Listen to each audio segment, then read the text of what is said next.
សូមជូនរឿងហៅខ្មោចជីឡានជម្រាបសួរអ្នកទាំងអស់គ្នារឿងរ៉ាវដ៏ចម្លែកដែលខ្ញុំនឹងចែករំលែកនេះ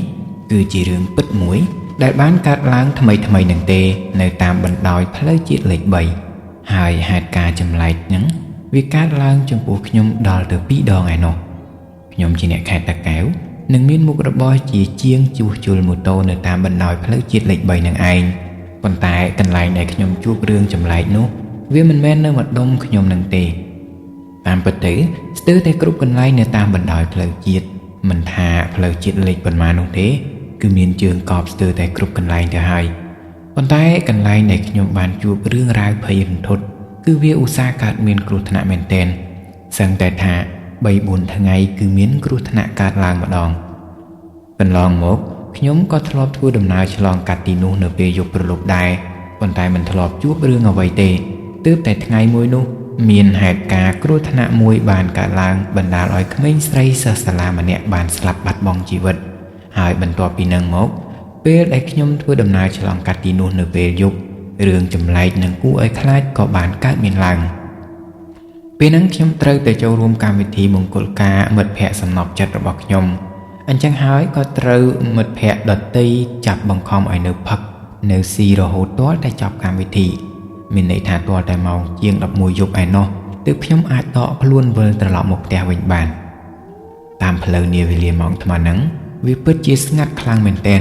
ហើយមិត្តភ័ក្តិដទៃក៏គេមិនមែនមានផ្ទះនៅក្បែរខ្ញុំដែររឹតតែមិនមែនជិះផ្លូវជាមួយគ្នាទៀតផងអញ្ចឹងហើយយប់នោះខ្ញុំក៏ត្រូវជិះតែម្នាក់ឯងមកផ្ទះវិញដោយមិនប្រើលបឿនលឿននោះទេព្រោះដឹងថាខ្លួនកំពុងស្រវឹងស្រឿងតែមិនស្រវឹងខ្លាំងឡើយដោយសារខ្ញុំផឹកខ្លាំងដែរកំពុងតែជិះសុកម៉ូតូស្រាប់តែញាក់ភ្លើងម្ដងភ្លឺម្ដងរលត់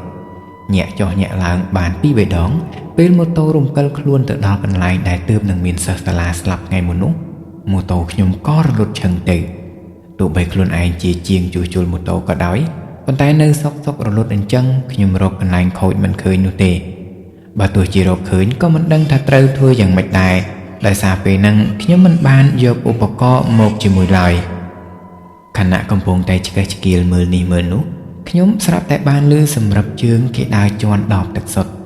និយាយទៅខ្ញុំឮជន់អីផ្សេងតិចតាំងពីមុននឹងម្លេះប៉ុន្តែពេលឮជន់ដបទឹកសុទ្ធទើបខ្ញុំងាកមើលអ្វីដែលចម្លែកគឺពេលងាកទៅបែរជាមិនឃើញមានអ្វីទាល់តែសោះបើថាជាមនុស្សក៏មិនឃើញមនុស្សបើថាជាសត្វក៏មិនឃើញសត្វដល់ពេលចម្លែកអញ្ចឹងពេកទៅ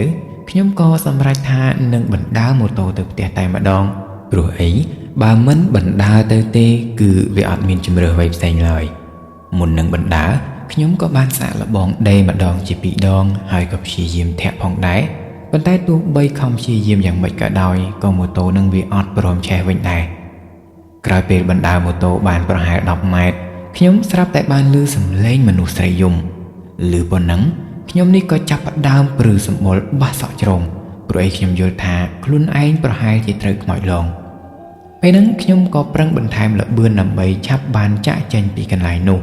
ប៉ុន្តែពេលបណ្ដើរហ្នឹងគឺម៉ូតូខ្ញុំវាបានប្រែទៅជាធ្ងន់ហាក់ដូចជាបែកកង់អញ្ចឹងខ្ញុំបានបន្ថយល្បឿនបន្តិចនិងអោនមើលកង់ទាំងពីរទាំងមុខទាំងក្រោយប៉ុន្តែអត់ឃើញមានកង់ណាមួយបែកឬធ្លាយនោះទេដល់ពេលងើបមុខឡើងមកវិញខ្ញុំស្រាប់តែទទួលអារម្មណ៍ត្រជាក់ព្រឺឆ្អឹងខ្នងបណ្ដាលឲ្យព្រឺសម្បុរគីងគក់ឡើងពេញដៃ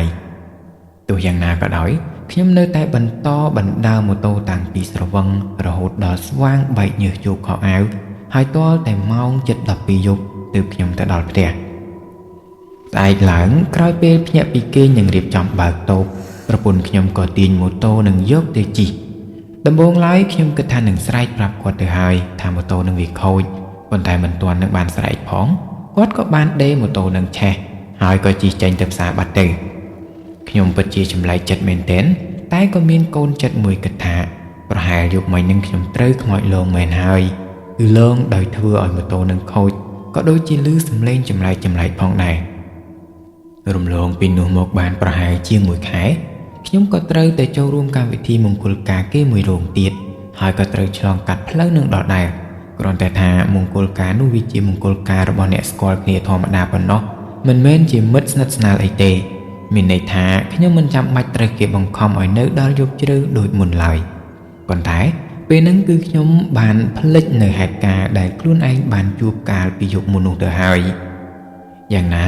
ទោះមិនមែនជាមិត្តជិតស្និទ្ធក៏ដោយប៉ុន្តែថ្ងៃហ្នឹងទម្រាំតែបានរួចដៃពីការងារធ្វើម៉ូតូគឺម៉ោង 7:08 ឯណោះទើបខ្ញុំបានរៀបចំខ្លួនចេញទៅហើយពេលទៅដល់ទម្រាំតែរកតុបានអង្គុយក៏ត្រូវចំណាយពេលយូរគួរសមដែរអញ្ចឹងហើយម៉ោងប្រមាណ 9 កន្លះទើបខ្ញុំបានវិលត្រឡប់មកផ្ទះវិញម៉ោង 9 កន្លះនៅតាមផ្លូវជាតិលេខ 3វាមិនសូវជាស្ងាត់អីប៉ុន្មានទេតែក៏មិនអ៊ូអរអីណាស់ណាដែរអ្វីដែលមិននឹកស្មានគឺពេលជិះដល់កន្លែងចាស់ដែលធ្លាប់ជួបរឿងចម្លែកម៉ូតូខ្ញុំនឹងក៏បានញាក់ភ្លើងរួចហើយក៏រលត់សារជាថ្មីនេះប្រហែលជារឿងចៃដន្យតែមួយគត់នៅក្នុងโลกហើយមើលទៅចៃដន្យខ្លាំងហាក់ដូចជាគេរៀបចំអញ្ចឹងមិនគិតច្រើនខ្ញុំក៏ចុះបណ្ដើរម៉ូតូរត់តែម្ដងគ្មានពេលនៅមើលឆ្កឹះឆ្កៀលអ្វីដូចមុនឡើយប៉ុន្តែក្រោយពេលបណ្ដើររត់បានមួយសន្ទុះខ្ញុំក៏នឹកឃើញបើកសោដាក់លេខវាសំណាងល្អពេលហ្នឹងម៉ូតូនោះក៏ឆេះឡើងវិញរួចហើយខ្ញុំក៏លូតឡើងដើម្បីជិះត្រឡប់ទៅផ្ទះតែម្ដងរឿងចម្លែកដែលខ្ញុំជួបនៅទីនោះគឺវាមានតែប៉ុណ្្នឹងទេប៉ុន្តែមានថ្ងៃមួយខ្ញុំក៏បាននិយាយរឿងចម្លែកទាំងអស់ហ្នឹងប្រាប់ឲ្យមិត្តខ្ញុំម្នាក់បានស្ដាប់ចៃដន្យអីវាថាវាក៏ធ្លាប់ជួបរឿងចម្លែកនៅទីនោះដែរ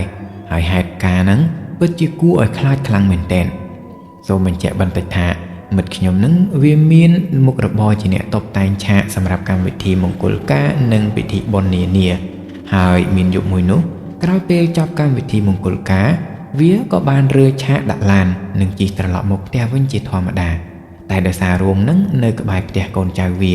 អញ្ចឹងហើយក្រោយពេលរើឆាកដាក់ឡានរួចកូនចៅវាក៏ដើរទៅផ្ទះគេបាត់ទៅក្រោយពេលជិះឡានតែម្នាក់ឯងមកដល់កន្លែងដែលខ្ញុំធ្លាប់បានជួបរឿងចម្លែកនោះវាស្រាប់តែបានឃើញក្មេងស្រីម្នាក់ស្លៀកសម្លៀកបំពាក់សិស្សសាលាកំពុងតែដើរនៅតាមចិញ្ចើមផ្លូវឃើញគួរឲ្យអាណិតពេកវាក៏បន្ថយល្បឿនឡានដើម្បីសួរក្មេងម្នាក់នឹងក្រែងលោផ្លូវទៅតែមួយនឹងអាលវាហៅក្មេងម្នាក់នឹងឲ្យជិះប៉ុន្តែអ្វីដែលមិននឹកស្មានគឺមើលពីក្រោយទៅឃើញអាវសធម្មតាទេលុះពេលជិះទៅដល់ជិតហើយក្មេងស្រីម្នាក់នឹងងាកមក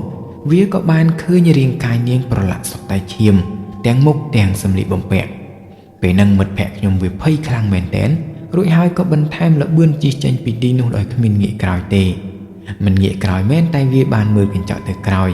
ហើយពេលហ្នឹងគឺបាត់មិនឃើញក្មេងស្រីម្នាក់នោះទៀតឡើយពេលហ្នឹងហើយទើបមិត្តខ្ញុំវានឹកឃើញថាកន្លែងនោះធ្លាប់មានហេតុការណ៍គ្រោះថ្នាក់បណ្ដាលឲ្យក្មេងស្រីសិស្សសាលាម្នាក់ស្លាប់បាត់បង់ជីវិតហើយអ្វីដែលវាបានជួបមុននេះក៏ប្រហែលជាខ្មោចក្មេងស្រីម្នាក់នឹងដែរវាថាវាភ័យនឹងហេតុការណ៍នោះស្ទើរតែឈឺជ្រុះសក់ទៅហើយតែសំណាងល្អសក់វារឹងមាំទើបគ្មានរឿងអ្វីកើតឡើងដោយការនោះវាគ្រាន់តែឈឺប៉ុណ្ណោះនិយាយទៅមានអារម្មណ៍មិនស្រួលខ្លួនក្តៅមុខក្តៅមាត់តាំងតែពីពេលបានជួបហេតុការណ៍នឹងម្លេះហើយយប់ហ្នឹងក្រោយពេលជួបការលងបន្លាចហើយជិះហួសកន្លែងនោះបានប្រហែល200ម៉ែត្រវាក៏អែបឡានទៅខាងដើម្បីសម្រួលអារម្មណ៍បន្តិចព្រោះដកដង្ហើមមិនចង់ដល់គ្នាទេ